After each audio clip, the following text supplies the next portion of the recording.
How do you deal with a situation where you are literally being fired from a company? It's not a very pleasant experience, and it's only happened, unfortunately, once to me in my career. And, there's usually a lot going on to get to that situation, particularly if you're a high performing, executive, you're doing everything right. Suddenly you find yourself on the receiving end of some pretty difficult and unpleasant conversations, and sometimes being accused of doing things incorrectly or unjustly. And, you've always got to look at the full picture of what's really going on here. But my strong advice when this sort of situation happens, you always want to hold your ground. You never want to fold too quickly, and you really want to think about the long game, particularly in regards to your reputation, because there's no real upside to being fired.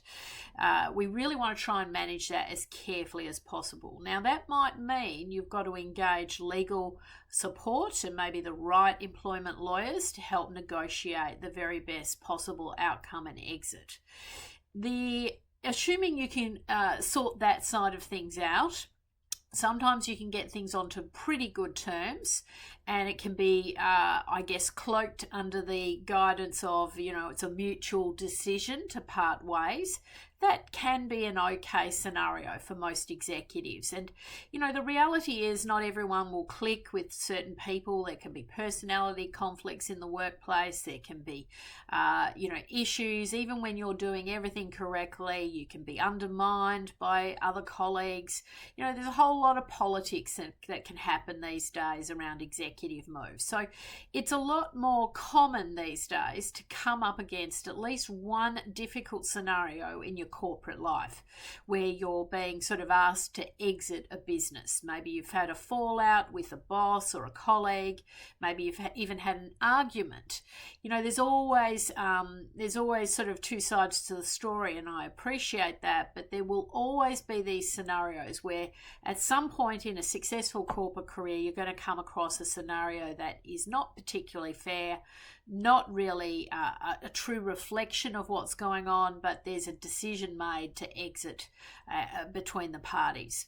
Now, obviously, you want to try and get that onto the best possible footing that you can, and that's one aspect to handling a situation like that.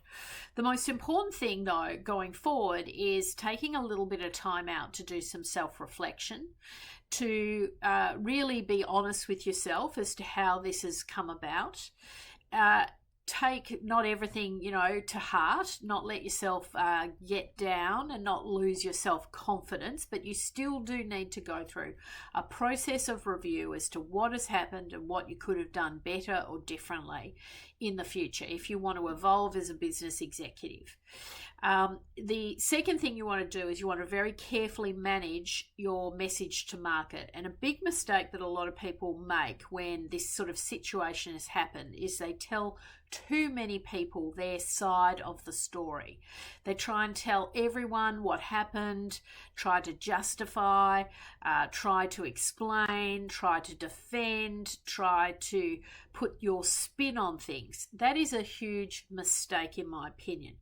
The better strategy is to keep extremely quiet, keep the scenario very low profile, not make any unnecessary moves on LinkedIn to announce your exit if you do not have to, and to really be careful about your message to market. And the message could be very simple, and it could still be a very positive message, and you don't necessarily have to disclose the fact that you mutually agreed to exit, or that you were fired, or that you had a fallout, or you didn't get on with your boss, or whatever.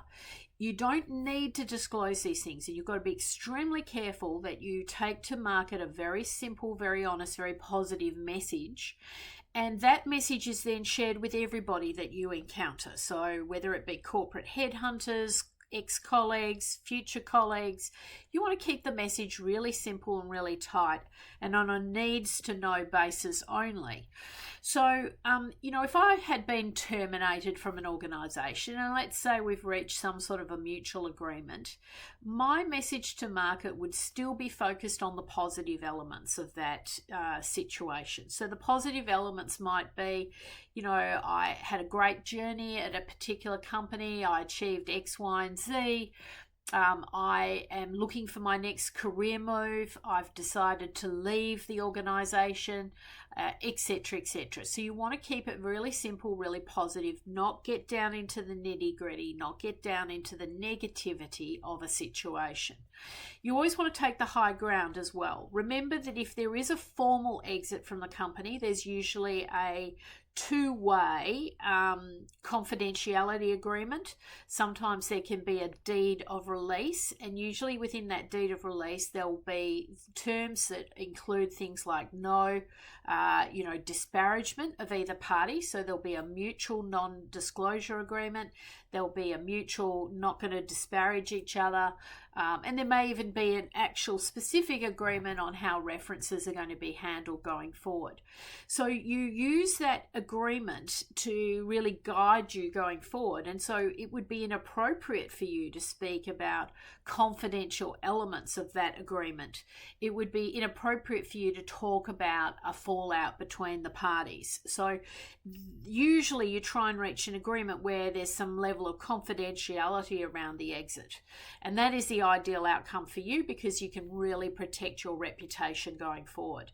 Now, in my circumstance, many years ago, I was in a particular organisation and another individual was hired on a similar time frame, and this individual was a bit of a sort of razzle-dazzle executive, and he was very much convincing the management team that he was the hero of the day and he was going to solve all of their problems. And there was a huge leaning towards this individual very early on in the piece, and so I was kind of left out of conversations and meetings, and this other individual was really being given the favoritism and got on very well with the bosses, and they were all mates outside of work and so on. And so pretty quickly I was pretty put on the outer side of the business, and very soon after that I was actually asked to leave.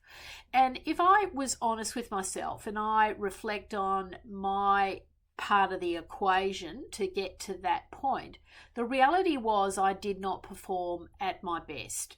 I took umbrage that they favoured this other individual, and instead of trying to get on well with everyone and be a team player, I became a bit standoffish myself, and I didn't perform to my very, very best. And so when they actually did ask me to leave, I was reasonably happy to go.